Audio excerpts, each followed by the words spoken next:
നടനും എംഎൽഎയുമായ മുകേഷിനെതിരായ പീഡനക്കേസിൽ പരാതിക്കാരിയുടെ മൊഴിയിലെ വൈരുദ്ധ്യങ്ങൾ ചൂണ്ടിക്കാട്ടി കോടതി.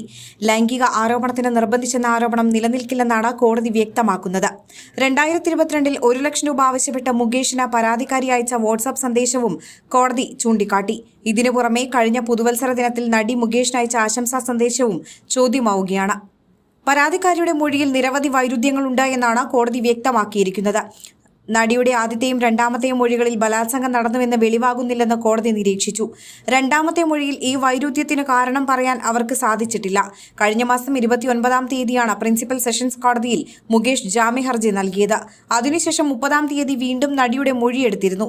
ഇതിലാണ് വലിയ വൈരുദ്ധ്യമുണ്ടെന്ന് കോടതി ചൂണ്ടിക്കാട്ടിയിരിക്കുന്നത്. 2010-ൽ പീഡനം നടന്നെന്ന് പറയുന്ന ദിവസം മുകേഷ് തന്റെ BMW കാറിൽ പരാതിക്കാരിയുടെ ഫ്ളാറ്റിലെത്തി കൂട്ടിക്കൊണ്ടുപോവുകയും മരടിലെ സ്വന്തം വില്ലയിലെത്തിച്ചാണ് പീഡിപ്പിച്ചതെന്നാണ് നടി പരാതിയിൽ പറഞ്ഞിരുന്നത്. അന്ന് തന്നെ മുകേഷ് തന്നെയാണ് പരാതിക്കാരിയെ കാറിൽ കയറ്റി അവരുടെ ആലുവയിലെ ഫ്ളാറ്റിൽ തിരികെ കൊണ്ടുവിട്ടത്.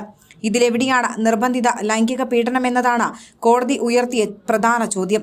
ഈ സംഭവങ്ങൾക്കെല്ലാം ശേഷം 2022-ൽ 1 ലക്ഷം രൂപ ആവശ്യപ്പെട്ട് അവർ മുകേഷിന് വാട്സാപ്പ് സന്ദേശം അയച്ചിരുന്നു. അതും ഉത്തരവിൽ കോടതി ചൂണ്ടിക്കാട്ടി.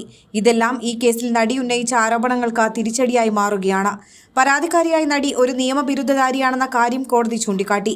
നിയമം പ്രാക്ടീസ് ചെയ്തിരുന്ന ഒരാൾക്ക് സാധാരണ നിയമവശങ്ങൾ അറിയില്ലെന്ന് എങ്ങനെ പറയാനാകുമെന്നും കോടതി ചോദിച്ചു. കേസിൽ മുകേഷിന് ജാമ്യം ലഭിച്ചിട്ടുണ്ട്.